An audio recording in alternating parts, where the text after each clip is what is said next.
Olá você, telespectadora, olá você, telespectador da TV Cultura. A partir de agora você acompanha a edição desta segunda-feira, 3 de abril, do Opinião Litoral. Participam como comentaristas o advogado Rodrigo Marçaioli, o advogado Paulo Henrique Cremonese, e nós recebemos com prazer, com honra aqui, o deputado federal do MDB por São Paulo, Alberto Mourão, que vai começar explicando para a gente uma emenda que foi adotada no início desse mês, que é a prorrogação da vigência da lei das licitações antigas, tem em vigência uma nova também, para dar um prazo maior, principalmente para as prefeituras menores, de adaptação. Boa tarde, deputado. Boa tarde a vocês. Obrigado por estar aqui com vocês participando desse programa, falar um pouquinho com o pessoal da Baixada Santista e do interior, né? Bom, logo que eu cheguei no Congresso, estava preocupado com a 1483, que ela entrava em vigor, já entrou em vigor, ela está em vigor. Na realidade, ela tinha lá um instrumento que permitia que a 866 também fosse utilizada pelos municípios que ainda não tinham conseguido se adaptar, mas dia 1º de abril vencia esse prazo, nós teríamos só uma legislação, automaticamente alguns municípios não teriam condições de aplicar a lei, e aí eu falo, depois de ter conversado com alguns prefeitos. A primeira questão, Paulo, é que a lei foi aprovada no período da pandemia. Primeiro, entrou em vigor dia 1º de abril de 21, a nova lei. E depois, durante esse período todo de quase 2 anos, ela teria que adaptar a burocracia dentro do sistema público.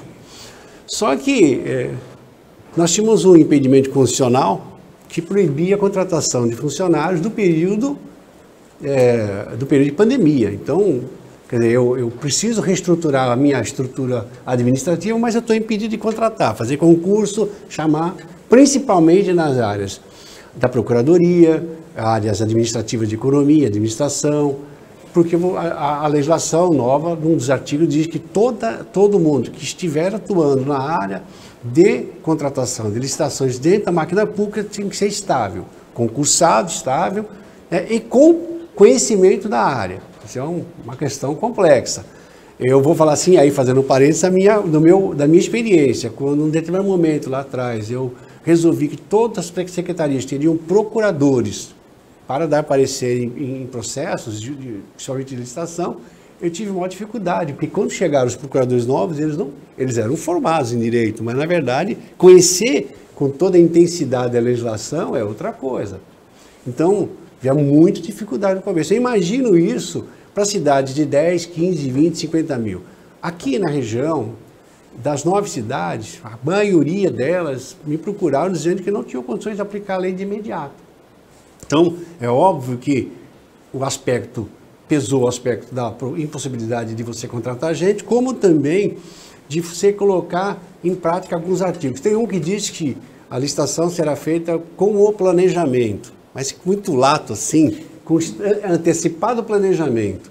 Gente, aí vou voltar num exemplo da capital. A capital fez um chamamento para contratar um gestor para a questão das ciclovias, que abre todo fim de semana. Aí deu deserta a licitação. Mas por quê? Porque o preço básico que se ofertou não era compatível com a operação do sistema. Automaticamente ninguém apareceu para falar, eu quero esse contrato. Por quê? Houve erro de planejamento. Se a capital não conseguiu criar uma planilha adequada, um planejamento que dissesse quanto é e como foi calculado aquilo para ela operar, imagine uma cidade de 10, 15 mil habitantes. Esse é um dos aspectos também.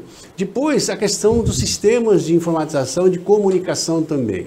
Nem todas as cidades têm condições de colocar um site no ar, não um site normal de comunicação de transparência. A legislação requer uma porção de detalhes nesse processo que os pequenos municípios não têm condições.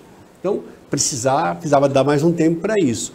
E depois a gente sabe muito bem que tem uma coisa que eu até acho para vocês que são advogados, que eu acho que é um dos artigos que diz que os municípios abaixo de 10 mil habitantes deverão, não poderão, deverão criar consórcios de compra. Eu acho que é inconstitucional, porque eu obriguei alguém a interferir na independência do ente federativo, dizendo que ele é obrigado a fazer consórcio. Mas no consórcio de compras, ele vai ver quem é o ordenador de despesa desse consórcio, né? o parecer que da licitação, que ela tramitou adequadamente, vai ter a sustentação jurídica de quem? O planejamento de compra disso. Por quê? Se você vai comprar em um lugar único, pressupõe que houve uma ampla discussão em cada cidade para ver o tamanho da sua necessidade de compra para depois desaguar no consórcio. Quer dizer que eu não sou contra o consórcio, nós já defendemos um consórcio regionalmente, mas não era em um prazo de 1 ano que você ia resolver a organização e a criação de uma personalidade jurídica, que você ia criar uma personalidade que ia envolver diversos municípios. Então, Paulo, eu acho que eu queria só dar um tempo maior, e tanto que na minha emenda eu determino que os órgãos de controle a cada 4 meses conversem com os municípios para que ver as dificuldades deles, para que a gente chegasse daqui a 1 ano com a lei sendo utilizada, melhorando o ambiente de negócio entre o setor privado e público. É só isso. Não quero, hipótese alguma, dizer que a nova lei não pode ser colocada em prática. Eu digo que ela tem que dar um tempo para esses municípios não terem o problema da insegurança jurídica. Agora, Paulo, essa questão levanta uma outra, a dificuldade dos municípios menores de cumprirem essa legislação nova da lei de licitações, ela levanta uma outra questão, que é a da redução do número de municípios no Brasil, mais de 5.500 municípios, muitos deles dependendo totalmente do FPM, o Fundo de Participação dos Municípios. Durante o governo Bolsonaro, o ex-ministro da Economia, Paulo Guedes, levantou essa questão de reduzir para 3.000 municípios. E essa discussão põe a questão de novo na mesa, não põe? Boa tarde. Boa tarde, deputado, boa tarde a todos que nos assistem. Em primeiro lugar, gostaria de elogiar a postura, a prorrogação foi e é necessária. Não quer dizer, para que o nosso telespectador fique tranquilo, não quer dizer que não exista nenhuma lei e que as licitações não estejam sob o rigor de regramentos normativos, não. Elas continuam sendo bastante normatizadas, reguladas, tratadas, tudo de forma como deve ser. É a nova lei, né? A necessidade de adaptação, e isso é muito bom.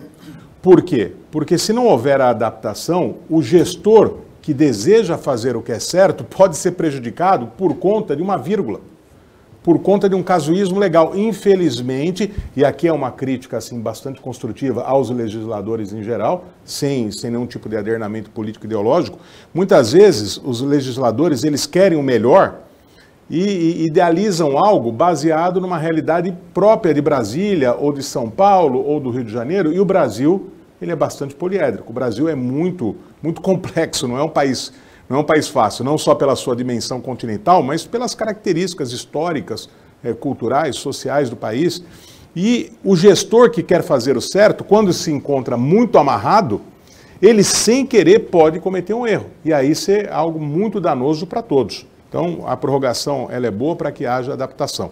E sobre a diminuição de municípios, é um assunto traumático, polêmico, porque nenhum município quer perder o status de município, muito pelo contrário, existem muitos locais que querem esse status, não vai ser fácil, e quem coordenar esse trabalho, se um dia for levado adiante, terá que convencer a necessidade da diminuição. Eu acho difícil, porque ninguém quer perder o seu status, né?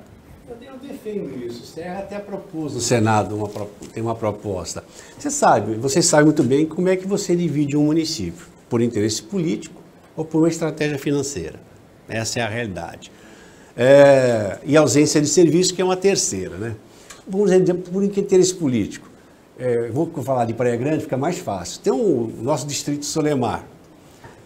Há uns anos atrás, durante muitos anos, durante 15 anos, tinha uma liderança política de Solemar que ela queria tornar o distrito independente. Só que o distrito tinha 5.000 habitantes, tem tudo, mas ele lutava para fazer a independência porque ele queria ser prefeito da cidade, não conseguia, vamos dividir o município. E aí eu vou ser prefeito da minha cidade. Não sabe as consequências. É a mesma coisa com o Vicente Carvalho. Então, muitas cidades aconteceu isso. Outra foi uma estratégia se apresentar. Essa foi pior. Tão pior quanto essa, foi essa aqui. Nós tínhamos em São Paulo 365 municípios, ficam muitos anos nisso. A Bahia e Minas Gerais Já perceberam que, com a criação do Fundo de Participação dos municípios, quanto mais município ele tivesse, mais recurso ia para o seu estado, que era a divisão, assim, 50%, ou não sei, acho que até mais, é dividido igualitariamente. Quanto mais município eu tiver, mais dinheiro vou trazer para o meu estado. Só que na contrapartida eu vou criar mais uma prefeitura, mais um prefeito, um vice-prefeito, uma câmara, um corpo administrativo. No fim, todo o dinheiro do FM ao longo dos anos não paga a conta da criação da cidade. Esta é uma estratégia louca que aprontaram em diversos locais. São Paulo cometeu o mesmo erro depois. Acabou caminhando no mesmo sentido, tipo assim, se eles estão fazendo eu também vou fazer, e acabou no que acabou. A outra é a ausência de respeito com o distrito, é a ausência de falta de serviço. Muitas cidades da nossa região se tornaram independentes porque a cidade-mãe não cuidava lá. Eu posso fazer uma coisa? Eu tenho uma proposta, e não está em tramitação, mas ela está em idealização, porque é um problema muito ruim de mexer, né, politicamente. Mas, Paulo, a partir do momento que você der um incentivo para que, olha, a cidade A não vai ser mais município, optou por fazer um plebiscito e juntar de volta com a cidade-mãe, só que o FPM que ela recebe hoje, ela vai somar com o outro, então ele não vai dividir, ele vai ter um plus de X% em cima disso, e mais, ela é obrigada ao município que, se ela está incorporando, tem que fazer o orçamento do distrito. Quer dizer, o orçamento de investimento e de custeio do distrito, para não abandonar ele mais uma vez. Talvez a sociedade fale, poxa, vai diminuir a minha despesa, eu vou continuar com a mesma receita e vou ampliar 20%. Então, na verdade, eu andei muito, eu acredito. Diminuir a despesa e aumentar um pouco da receita, vai ser maravilhoso para a comunidade. Rodrigo, essa proposta, como a outra de prorrogação da lei das licitações, mostra uma familiaridade do ex-prefeito por 5 vezes de Praia Grande com as questões municipais. Mas, por outro lado, a lei também mostra um distanciamento do legislador em relação a esses problemas municipais, principalmente das cidades menores, né? Lá em Brasília, isolado, ar-condicionado, né? Bom, Paulo, deputado Boa Mourão, tarde. Boa tarde, Paulo Schiff também, a todos os telespectadores aí da TV Cultura. Nós chegamos a uma realidade em que a lei de licitação tem uma especificidade, né, uma lei geral, mas ela é geral quando você encara os entes federativos que ela vai se aplicar. União, Estados e municípios, né, e Distrito Federal. Então, quando você tem, num país de uma grande dimensão geográfica como o Brasil, tentar planificar com divergências econômicas, culturais e sociais muito grandes, é sempre muito difícil, tá? Essa adequação. Eu chamo esse período de acomodação que nós temos hoje, da lei de licitação, porque ela está acontecendo, essa acomodação, e digo isso não com base em achismo, mas o próprio Supremo Tribunal Federal já 2 vezes já se manifestou, uma com a questão da retroatividade, da lei nova com relação à lei antiga, se vai beneficiar ou não, está pendente de julgamento.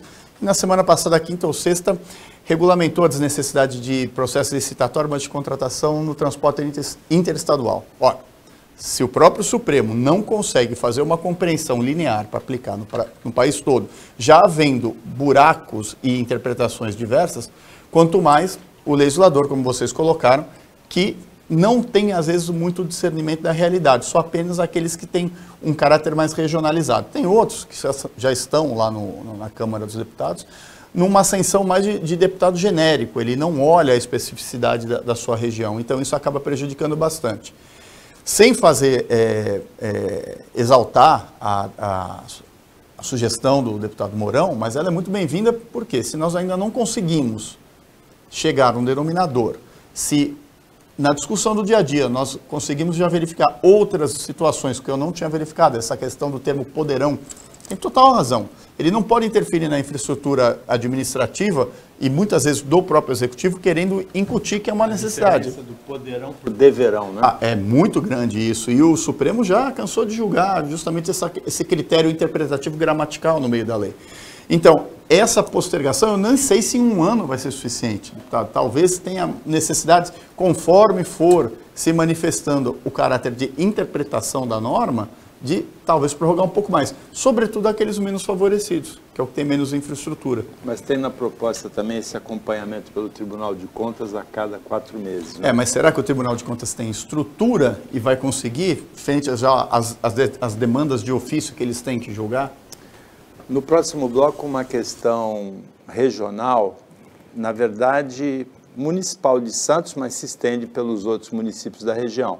As praias em Santos ficaram impróprias em quase 70% das medições da CETESB no ano passado. Vamos ver o que o Rodrigo Marçaioli e o Paulo Cremonesi querem cobrar do deputado Mourão para a gente consertar essa situação. Depois do intervalo.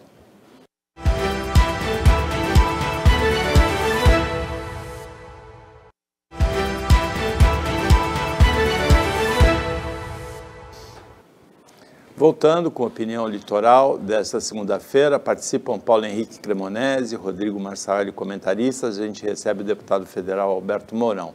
E o Paulo Henrique Cremonesi e o Rodrigo Marçaioli assumiram o compromisso de cobrar do deputado providências para a gente limpar as praias, Rodrigo. Foi isso ou não foi? Foi mais ou menos isso? Não, isso é a versão que você deu aos fatos, não foi o que eu e o Paulo nos manifestamos. Você está modificando. Eu atribuí a vocês essa missão. A sua curiosidade está atribuída a mim e ao Paulo. Mas tudo bem, a gente faz os papéis aqui e vamos perguntar para o deputado Mourão. Acho que antes de perguntar para o deputado Mourão o que poderia ser feito, que é uma questão histórica, que a gente debate aqui, e principalmente na Baixada, por ser Tem uma conta, né, Rodrigo? São 7 medições da CETESB em Santos por semana, 364 no ano, mais de 267 deram praias impróprias. E isso ganha relevo na cidade porque nós somos cidades turísticas, dependemos dos turistas aqui, né? Então a balneabilidade é um requisito que atrai e movimenta a economia aqui na Baixada Santista. Mas eu acho que antes disso passa em perguntar para o deputado Mourão, como é que faz para a população ter educação? Porque acho que esse é o principal. E a minha constatação não é aleatória, brincando que a gente fala que o povo é mal educado.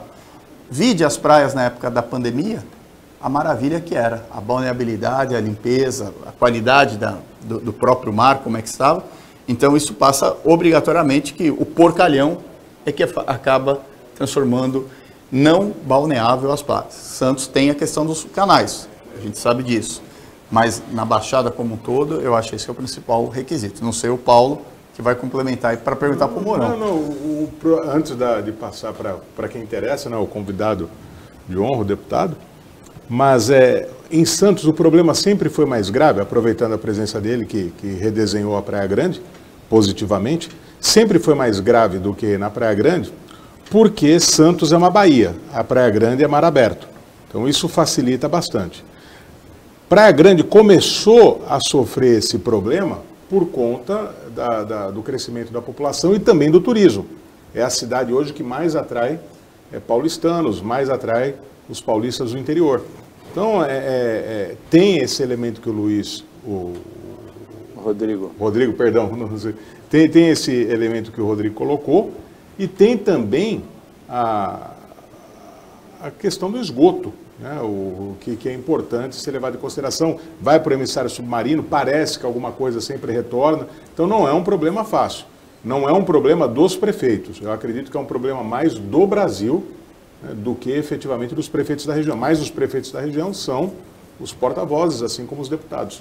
O esgoto do emissário, na verdade, ele é lançado no mar a 4,5 km, já com tratamento primário, e é muito raro voltar, é uma conjunção de corrente e maré, é muito raro.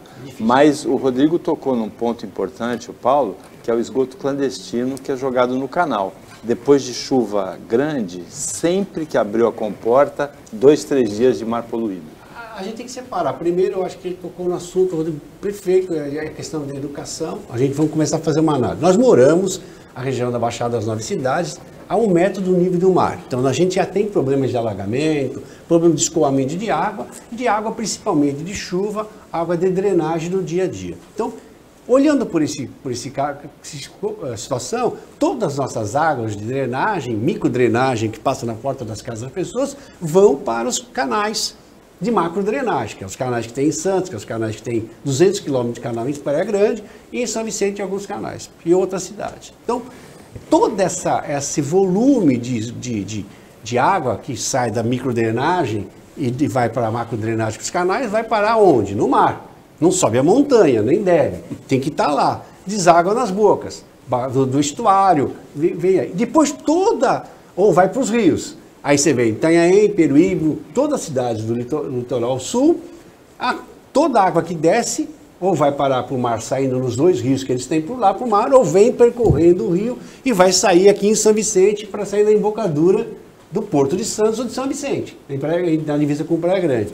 Toda essa interligação hídrica regional, ela acaba sendo contaminada. Por quê? Pela nossa atividade humana, né? E desordenada e irresponsável com falta de educação. Quando eu jogo um saco de lixo num canal que vai parar dentro do rio, eu já poluí aquela água, né?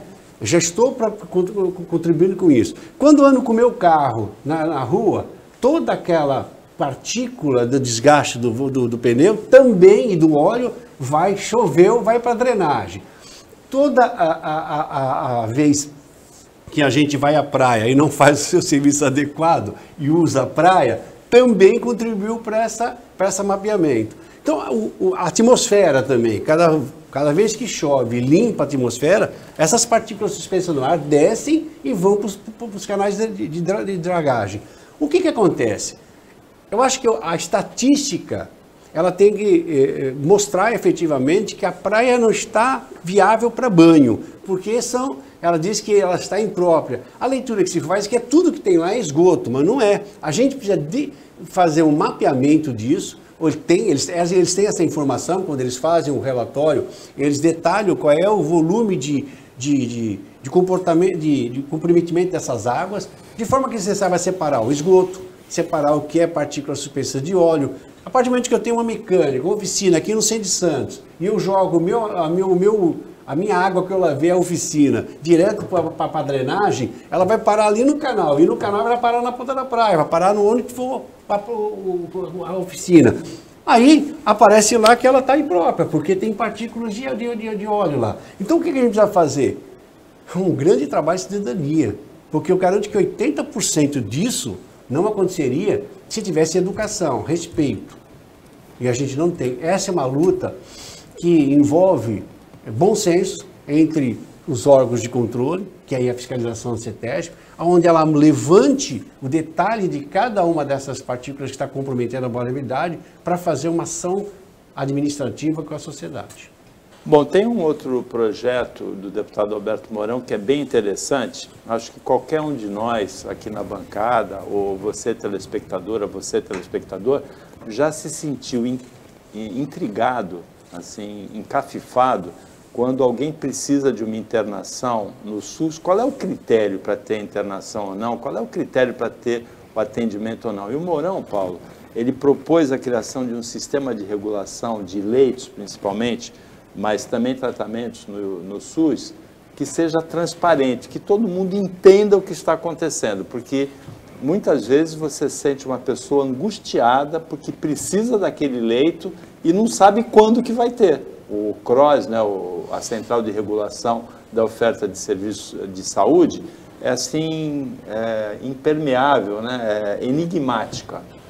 Excelente, e realmente a transparência em tudo, absolutamente tudo é necessária. A saúde pública não foge disso, muito pelo contrário, até porque um pouco antes de começar o programa nós estávamos conversando de situações envolvendo planos de saúde e o quanto é sensível esse tema a todos, né? A saúde é chover no molhado, é ser redundante, é reinventar a roda, mas a saúde é mais importante do que a própria condição financeira. Todo mundo fica tão preocupado com o aspecto material e muitas vezes é a saúde que determina a qualidade ou não de vida de uma pessoa. Eu sou prova viva disso desde que eu tive um problema na perna esquerda e o quanto isso mudou a minha vida.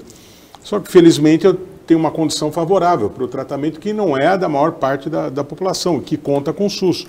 E saber um critério objetivo, tanto quanto possível, eu sei também que não é fácil para os médicos analisar critérios, dizer, olha, aparentemente a sua doença é mais grave, entretanto, a sua eu consigo resolver com tanto tempo. A de fulano, que nesse momento tem preferência, é menos grave, só que se não for tratado agora vai se tornar mais grave. Nós não temos como saber disso. Quem sabe é quem está ali na linha de frente. Só que, a partir do momento que a lei exige a apresentação de critérios, as coisas tornam mais confortáveis para os usuários, né? O que as pessoas querem é alguma sensação de conforto, alguma sensação de que há um critério, né? que não fica assim ao sabor da sorte. Rodrigo, enquanto o Paulo falava, eu lembrei de um personagem da escolinha do professor Raimundo, acho que era Paulo Cintura, né, que falava: o resto não tem pressa, a saúde é o que interessa. Mais ou menos isso, né? É mais ou menos por aí. Essa situação de transparência, principalmente para o usuário do Sistema Único de Saúde, ela é essencial. A agonia, a angústia que eles passam. Você sabe que eu tenho proximidade com uma pleia grande de médicos, tenho muitos amigos que são da área, e me narraram, Mourão, uma situação muito peculiar, que acontece por vezes. Você tem que dar a prioridade de acordo com a urgência da doença. Olha o que acontece, município do interior, mal equipado, diagnóstico do médico apenas no atendimento da consulta, supondo uma situação, porque ainda não conseguiu chegar no exame, ele lança no sistema, pode ser um câncer de intestino, ok, lança lá, câncer de intestino. Aí o indivíduo vai chegando, vai à sua consulta num centro melhor aparelhado e se constata que não é um câncer de intestino, era uma obstrução intestinal. Você tomou o lugar de alguém que deveria estar com uma premência muito maior, mas se você tem problemas na origem, na infraestrutura dos locais para fazer o diagnóstico inicial com segurança, quando você joga no cross, você acaba até, como eu falei, tirando a oportunidade de um que precisaria muito mais do que esse, poderia ser paliativamente tratado de uma maneira muito mais tranquila. São idiosincrasias que a gente tem no sistema de saúde, não há como fugir. E por mais que você tente corrigir, é impensável hoje no Brasil, você conseguir a plenitude de atendimento. Mas olha, perto do sistema de saúde americano, alemão, nós estamos aí anos na frente. O americano, quando vem para cá e ouve do SUS, pelo menos consegue uma consulta, um atendimento, ele inveja. E muita gente não sabe. O nosso sistema, com todas as falhas, também merece todos os elogios no aspecto a nível mundial. Olha, eu concordo com ele que nós temos um sistema que é invejável a nível de mundo, a gente tem que só aperfeiçoar ele, porque a gente tem até que preservar esse sistema que foi criado aqui e que tentando o resultado, deu uma resposta boa na pandemia, enfrentou o problema da pandemia, senão a calamidade seria total, não morreriam 700 mil. Se a gente pegar as proporcionalidades, né, o que aconteceu com os Estados Unidos, né, porque não tem um sistema único lá. Só que a gente acabou de falar de uma lei de licitações que dizia que tem que ter planejamento. Engraçado, também tem que ter planejamento no Sistema Único de Saúde. E aí entra a questão do planejamento. Eu estou procurando legislar para aprimorar a estrutura pública, não legislar por legislar. Eu estou levando a experiência de quem passou dificuldade e que quer enfrentar esse problema. E um dos problemas SUS está claro em duas notícias nos últimos dias. A nova ministra, que está bem intencionada, vai ao Rio de Janeiro lançar um programa com o presidente da República de um mutirão de cirurgia. E ela declara ali que ela não sabe a real tamanho da fila. Quer dizer, então ela não tem informação disso, porque o sistema é único, mas não é único. Aí depois ela vem em São Paulo, né, e faz a mesma comentário, de que ela não sabe quantos procedimentos estão na fila em determinada situação que ela veio lançar um programa aqui numa determinada área. Bom, o que a gente está percebendo? Falta planejamento. A minha proposta, Paulo, mais do que só transparência, é dar uma ferramenta ao governo federal, ao governo estadual, aos departamentos regionais de saúde e aos municípios, que a gente consiga enxergar todas as filas da média e alta complexidade, tanto ambulatorial, como cirurgias eletivas, como cirurgias de emergência, que são aquelas que passam por pronto-socorro e a gente chama de famoso sistema CROSS. O que é isso? Não existe sistema CROSS como mandamento de lei. Ele é uma portaria criada pelo governo do Estado. Tem o CISREG, a governo federal, também. E a Prefeitura de Santos tem um sistema, a Prefeitura de Bragança tem outro. Aí, algumas prefeituras usam só o CROSS e as outras usam o dela e nem o do CROSS ela informa direito. Ela não tem quase que uma obrigação. O que eu estou fazendo é transformar uma lei que isso seja obrigatório. Para quê? Para que o governo federal consiga lá apertar um botãozinho e falar assim, olha, tem tantas biocirurgias de catarata para fazer, tem tantas pessoas esperando agora um leito de emergência de tal procedimento, Consegue, né? Na área da informática isso é possível e factível. Que o governador lá de São Paulo consiga saber em tempo real qual é a fila de procedimentos em todo o estado de São Paulo.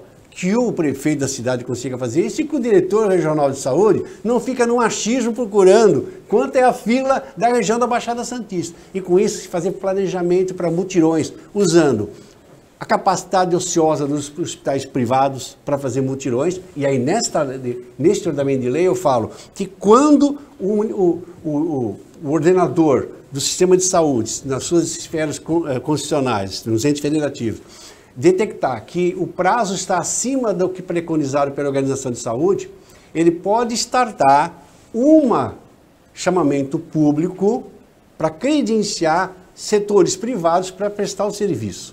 Aí você fala, mas se ele pode fazer hoje, pode, e tomar uma ação. Essa é a verdade que o ordenador tem medo. 2, quando eu já tentei, então eu estou fazendo isso baseado na minha experiência, quando você consegue chamar, tem serviços que você consegue pagar a tabela dobrada do SUS e ele é factível, para laboratórios, algumas áreas. Mas tem um que não, precisa de um pouco mais. Quando ele chega no um pouco mais, aí começa o problema jurídico dele, a segurança jurídica do ordenador. Vou contratar e vou tomar uma ação civil pública, certo? O que eu fiz? Que ele pode usar a tabela intermediada, porque a Agência Nacional de Seguros, né, de Saúde, estabeleceu uma tabela de ressarcimento. E essa tabela de ressarcimento, ela é o espelho da tabela SUS, só que dentro de um valor melhor. Automaticamente, eu quero que o município seja autorizado a usar essa tabela para contratar quando ele não achar um prestador local, um prestador regional, e ele consiga, então, dar assistência ao cidadão de uma forma responsável. Essa é uma das medidas que está lá. Então, assim, eu estou tentando passar para o sistema que a gente tem uma ferramenta de planejamento e uma ferramenta de contratação. Um outro aspecto também que eu tenho como obrigação é que o sistema permite a transparência. E aí é que ele falou aqui. Muitas das vezes, fulano passou na frente por uma questão política. Não. Se foi questão política, isso tem um nome, né? Crime, né? Se passou na frente, por quê? No meu texto diz que quando o médico regulador passar alguém na frente, ele vai fazer uma nota técnica e vai constar lá a nota técnica. Digo o seguinte, porque às vezes o paciente já está numa emergência, e eu vou posso dar um exemplo aqui? Tivemos um problema também semelhante lá. Um paciente estava com AVC e um paciente era uma criança aqui. Esse do AVC, o médico regulador de Praia Grande falava assim, isso foi parar no judiciário. Doutor, este paciente, o quadro dele não vai evoluir para pior. Por causa do quadro dele, agora é tentar regredir a situação dele, pelo que ele teve. Este aqui, que era essa criança, eu tive que passar na frente, porque ele ia morrer por a situação dele, que ia só o quadro se agravar. Então, às vezes, aquele paciente que a gente olha que está ali, com uma situação... aparentemente mais grave. Mais grave, mas não é mais grave. Quem identifica é o médico. E aí ele vai colocar na ficha essa situação. E sabe que isso foi levado ao juízo, esse problema? E o juiz entendeu. Sabe por que ele foi parar lá? Porque foi a ordem, o promotor pediu para prender o médico. Depois do intervalo a gente vai falar sobre outra ação de promotor interferindo em decisão que deveria ser política. Aconteceu em Cubatão. E o Opinião volta rapidinho.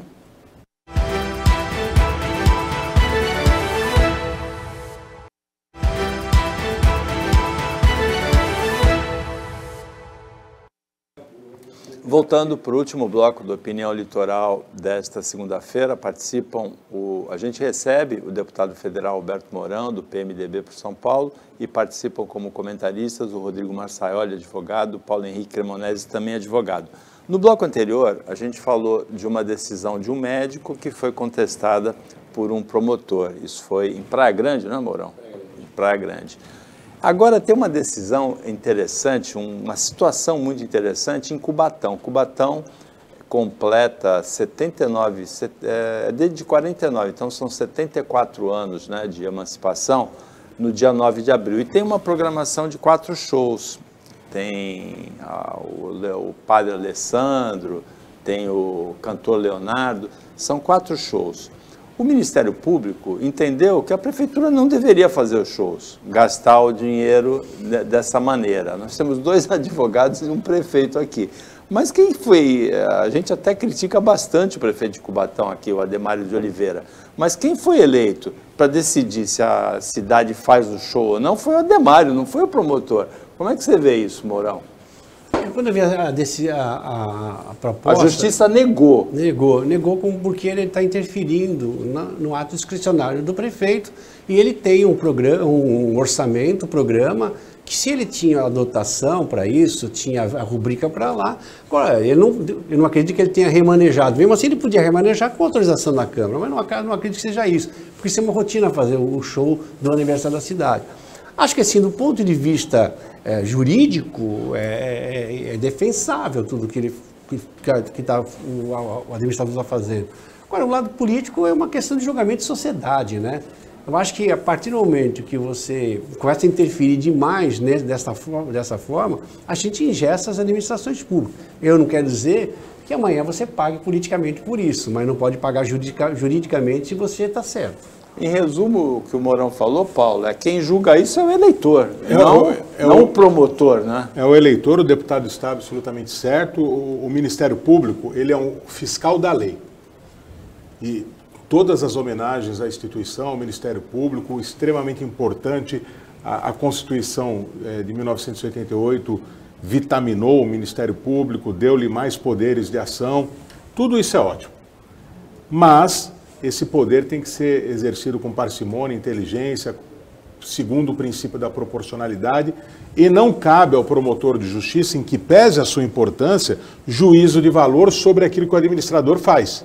Se o administrador poderia ou não gastar o dinheiro em outra coisa que ele, promotor, considera mais interessante, não é alvo de ação. Então, isso é o que se chama de ativismo judicial. É querer se sobrepor ao legislador, querer se sobrepor ao administrador por meio de processos judiciais. Então, isso é errado. Eu não coloco aqui em dúvida a boa-fé do promotor de justiça. Só que não é ele o prefeito. Se a escolha de shows em vez de outra coisa, e os shows fazem parte do caldeirão cultural, também nós não podemos ficar aqui demonizando, porque o Brasil é um país endêmico, com problemas sociais endêmicos, gravíssimos, sempre existiram e existirão. Então nós não podemos também achar que só aquilo é prioridade e outra coisa não é. Não somos aqui, não temos o monopólio do gosto e da virtude. Então o prefeito, se fez tudo corretamente, né, ele tem o direito de levar adiante o show para a população, e se a população gostar ou não disso, nas urnas daqui 2 anos, ela dá a resposta. Né? Agora, Rodrigo, tem um limite aí para o promotor olhar e interferir ou não na ação do prefeito, não? Tem 3 variantes. É a lei, aí não é limite? Primeiro, o Paulo tocou na questão da Constituição. A Constituição alargou bastante os poderes do Ministério Público. Agora, a discricionalidade do promotor de interpretar isso como um ato passível de uma ação, no caso aí deve ser uma ação civil pública, uma ação de nulidade de contratação, alguma coisa nesse sentido. Ele entrou na justiça, o juiz de primeira instância negou o provimento, então, não, vai ter o show. Aí ele recorreu no TJ, o promotor. Sim, então, essa discricionalidade dele de apurar o show é hoje, que é legal ou ilegal, é muito complicado. Eu acho que nesse caso o tribunal vai aplicar a teoria do fato consumado, até porque a urgência é justamente ao contrário. Criar uma expectativa no munícipe de que vai utilizar do show e, na verdade, chega hoje lá, cancela. Então, essa é a primeira situação. A segunda é essa vontade de algumas partes do judiciário brasileiro, e no caso aí, sem qualquer demérito à instituição, mas de alguns promotores querendo legislar pela via transversa. E o grande culpado disso é o Supremo Tribunal Federal, que adora legislar onde não pode, né? Tem os ministros lá que se arvoram como legisladores, eles são ministros, deputados, senadores, quiçá presidente da República às vezes, né? Então eles dão essa mensagem para todos de uma maneira geral e acabam botando os pés pelas mãos, como essa situação assim. E tanto é defensável, como o deputado Mourão falou, que a própria juíza negou. Eu fui dar uma pesquisadinha, ainda não tinha sido apreciado o pedido de efeito ativo no recurso, mas acredito que, pelo relator e a postura, ele deve baldar, ele deve negar e vai ser mantido o show hoje no município de Cubatão. Hoje e depois... Tem uma coisa que precisa acrescentar. Eu quero voltar àquele mesmo assunto do curso. Quando eu fui acionado por causa do CROSS, o promotor não entendia o que era o CROSS, ele achava que era a prefeitura que tinha que estar. Quando eu sentei, expliquei para ele que eu estava de mãos amarradas e que se a gente trabalhasse junto, virou uma reunião de prefeitos com o procurador-geral para pressionar o Estado a mudar o sistema cross. Que não acabou acontecendo. Quando chega na boca do Estado, ele não quer mudar. Por isso que eu fui com essa missão para Brasília também. Porque você vê, quando ele quer trabalhar em conjunto, trabalha. E é fantástico. A questão da habitação, a questão do meio ambiente, todas as áreas onde há diálogo, eles são um instrumento importante para a gente, o Ministério Público. Se ele se unir com a sociedade e não enxergar que a máquina quer fazer a coisa errada, a gente supera muito os nossos problemas. Agora, Paulo, eu vou contar para você o seguinte, o governo Lula mandou para o Congresso a medida provisória do Bolsa Família, né? Não foi julgada ainda, está essa confusão lá do Arthur Lira, querendo mudar a tramitação das medidas provisórias. O deputado Mourão fez uma emenda ampliando a Bolsa Família. Aluno carente do ensino médio teria direito a uma bolsa de R$300 para se manter no estudo. Você acha que ele se colocou mais à esquerda que o Lula nisso daí? Não. Não, ele pensou socialmente, pensou no... E ainda é o tipo de ajuda que não entra na ideia de assistencialismo. Você tem certeza que não está mais à Tenho, esquerda? Porque, veja, vincula a questão da educação. É uma bolsa para educar, ou seja, esse que hoje é dependente, se tudo der certo conforme esperado, a gente não tem uma varinha de condão, não pode ter certeza absoluta do que vai acontecer, mas a expectativa, a vida, eu gosto muito do Ortega y Gasset, né? Circunstâncias e perspectivas. A circunstância é essa, melhorar a vida do aluno carente. Então, tudo indica... Reduzir a evasão, né? Exato. Qualquer programa assistencial vinculado à educação é bem-vindo. Não falo porque é o deputado, né? Poderia ser um deputado do PT, um deputado do DEM. Né? A ideia é boa. Né? A ideia é boa. Os deputados do PT gostaram dessa ideia, amor? Vamos ver na votação, né? Vamos ver na votação.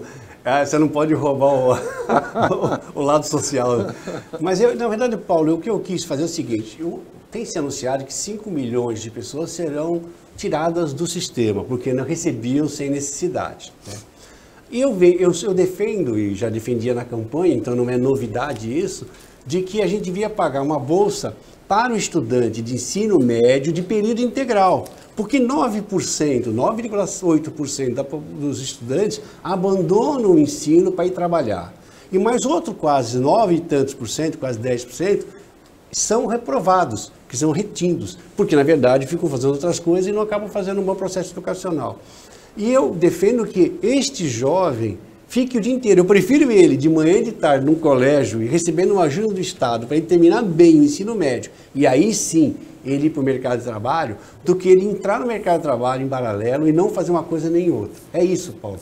Eu acho que o ensino de período integral, eu hoje priorizaria ensino de período integral a partir da 9ª série. É melhor ele no colégio o dia inteiro do que ele na rua, virando aviãozinho do tráfico entorpecente, virando, sabe, um servidor do crime. É isso que a gente está assistindo. Então, período integral para todo, com atividade cultural, esportiva, profissionalizante. Eu sou um apaixonado por um dos maiores programas de educação que o país tem. Falei isso para o João Dória e ele errou a mão quando eu disse aumente as ETINs, ensino médio integrado ao ensino profissionalizante.